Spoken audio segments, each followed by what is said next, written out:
শিক্ষার আসল উদ্দেশ্যটা কি? এই যে আমরা স্কুল, কলেজ, বিশ্ববিদ্যালয়ে পড়াশোনা করতেছি, কেন?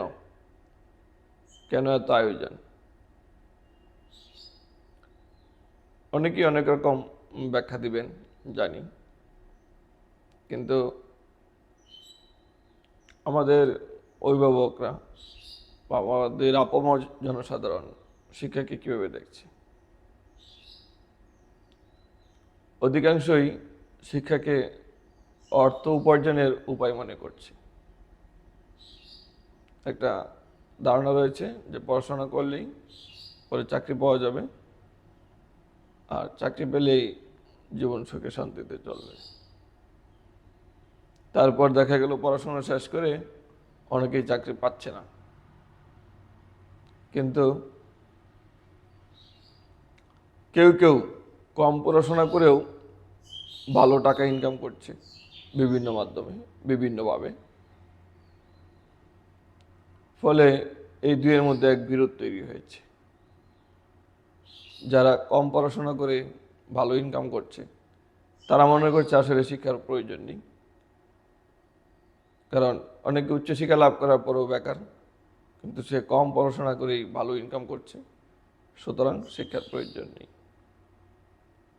আসলে কি তাই? শিক্ষাটা কতটা সার্থক সেটার মূল্যায়ন কি শুধু টাকা টাকা উপার্জন?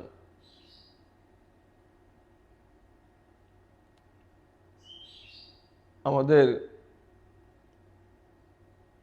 আসলেই শিক্ষার অভাব। যদি আমাদের যথাযথ শিক্ষা থাকতো তাহলে আমরা ঠিকই বুঝতে পারতাম অর্থ আর শিক্ষা এক নয়। অর্থ উপার্জন আর জ্ঞান অর্জন এক জিনিস নয়। জ্ঞান অর্জনই এক জিনিস, অর্থ উপার্জন আরেক জিনিস। শিক্ষার আসল উদ্দেশ্য শিক্ষার আসল উদ্দেশ্য অর্থ উপার্জন নয়। শিক্ষার আসল উদ্দেশ্য মনোজগৎকে সমৃদ্ধ করা, সত্য ন্যায়ের সত্য ন্যায় বুঝতে পারা, ভালো এবং মন্দের পার্থক্য বুঝতে পারা।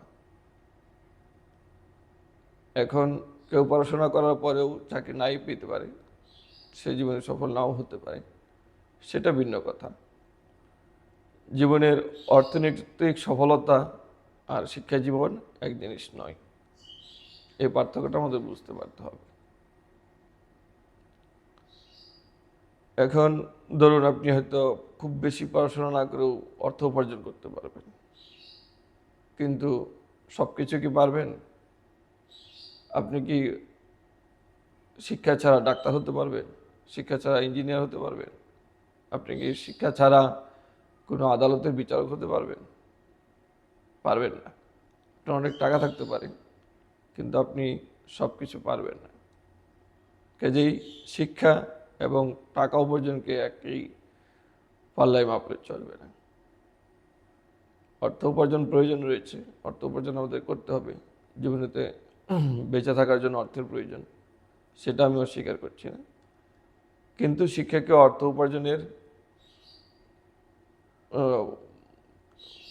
মানে কিন্তু অর্থ উপার্জনের উদ্দেশ্যে শিক্ষা নয়, এটা বুঝতে শিখুন। শিক্ষা উদ্দেশ্য শিক্ষা লাভ করাই, মনকে সুন্দর করাই হচ্ছে শিক্ষার উদ্দেশ্য। আর অর্থ উপার্জন সেটা ভিন্ন কথা। আপনি শিক্ষিত হলেও অর্থ উপার্জন করতে হবে, আপনি মূর্খ থাকলেও অর্থ উপার্জন করতে হবে। আপনি যাই থাকুন না কেন, আপনার অর্থ উপার্জন করতে হবে, কারণ জীবিকার প্রয়োজনে মানুষের অর্থের প্রয়োজন। কিন্তু আপনি অর্থ লাভ করেছেন মানেই শিক্ষা লাভ করেছেন, এই ভাবনাটা ঠিক নয়। বা আপনার শিক্ষার লাভের প্রয়োজন নেই, এই ভাবনাটা ঠিক নয়। তাই নিজের চিন্তাকে শুধরে নিন, শিক্ষার গুরুত্বটা বুঝতে শিখুন এবং শিক্ষার ব্যাপারে সজাগ হন। নিজের সন্তানদের সুশিক্ষায় শিক্ষিত করার চেষ্টা করুন।